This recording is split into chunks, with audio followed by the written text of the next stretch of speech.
Yeah. Hello, everyone, and welcome to week 2 of mac and cheese trying. We are recording this last because we forgot to turn on the microphone this time. I'm not spoiling. When they say we, they're being very generous because I'm the one who forgot. Yep. We are trying the Great Value brand Kraft mac and cheese, or their version of it. I did not have high hopes for this going in, and all I can say is that my stomach hurts. I don't think either of us had high hopes for it, and it matched our expectations. Yep.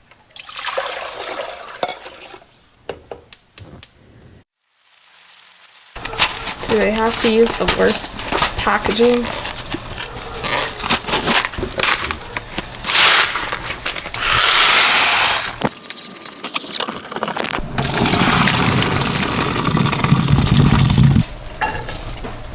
If that doesn't look like the color of a delicious noodle, then I don't know what does. These are going everywhere but the pot.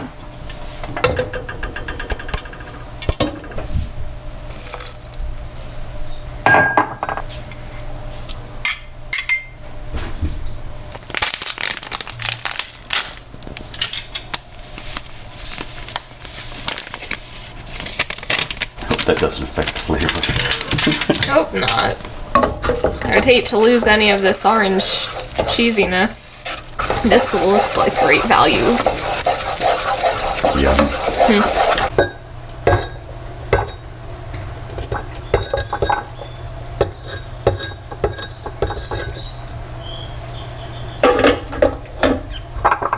Out of cup.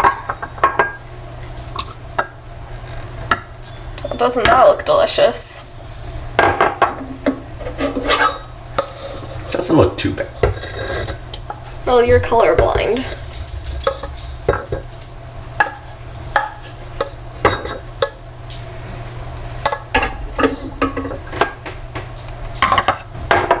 Okay. We just got done cooking. It does not look great. Color. It's got color. I think it tastes a lot more artificial. I agree, 100%. First thing I thought as soon as I ate it. I feel like it has the one last week's beat on color. I think it looks too artificial orange for me. I'll give you that. You want it to look cheesy, but not.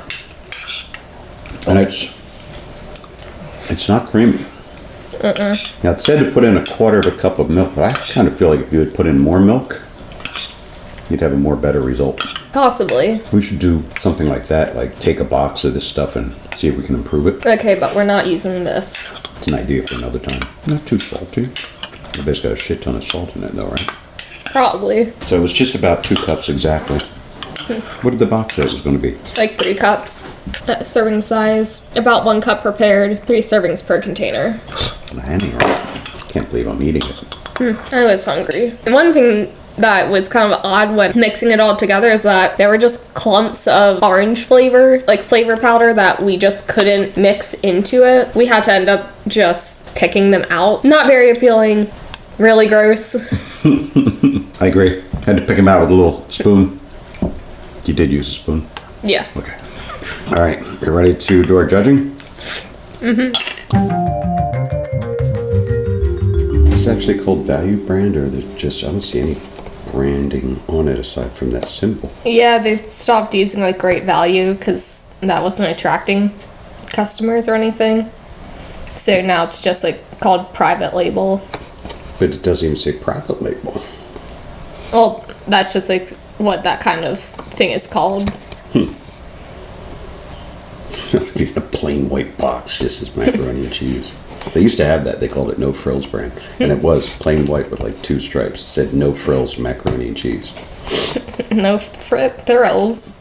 Now buy our boring product. Not thrills, frills. Okay, we ready? Yeah. And the votes are in. So what'd you give it for color? I gave it a 2. I thought it looked very artificial orange, which is not a color I like to ingest. I gave it a 3 just because I thought it had more color than last week's showing. Specifically, it looked like yellow number 5 and yellow number 6 was added. Okay.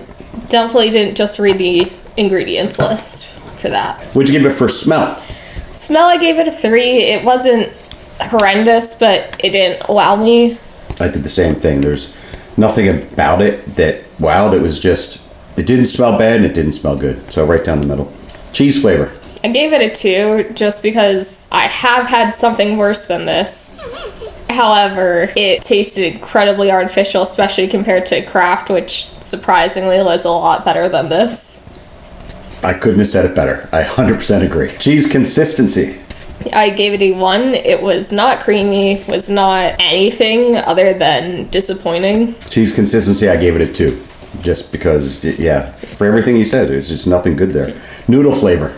I gave it a 4 for box mac and cheese noodles. They weren't horrible. I think it's kind of hard to mess up noodles, so. I just gave it a 3, right down the line. You're being more generous this week than I am. Once again, it said to cook it for 7 to 10 minutes, which would have completely just destroyed anything good about it. So for salt content, I gave it a 3, because just like last week, even though it said there was a lot of salt in it, I couldn't taste it and it didn't kill me. Yeah, pretty much the same. I also gave it a 3. Creaminess, what'd you give it? I gave it a 2. It really wasn't that creamy whatsoever. Yeah, I agree. You could see it just kind of falling off my spoon. I gave it a 2 also. What's your overall ranking? I gave it a 2, which gives the brand total to 23 out of 45. So that compares with last week's totals. I gave it 29 out of 45. I gave it a 24.5 out of 45. So that's our first comparison. What are we doing next week? Do we know? I believe we are doing the Annie's version of Kraft mac and cheese. Expectations? Annie's kind of brands themselves as a more healthy, more organic version of Kraft and other like popular snacks. Hopefully it's going to be better or it's going to taste like crap. One of the two. High expectations for Annie's. Thanks everyone for watching. And don't subscribe. Yeah, we don't want you to. Yeah, we don't care if you do or not. Yeah. I decided we're never going to get rich off of this. And nothing's ever going to go viral. So why bother encouraging people to subscribe?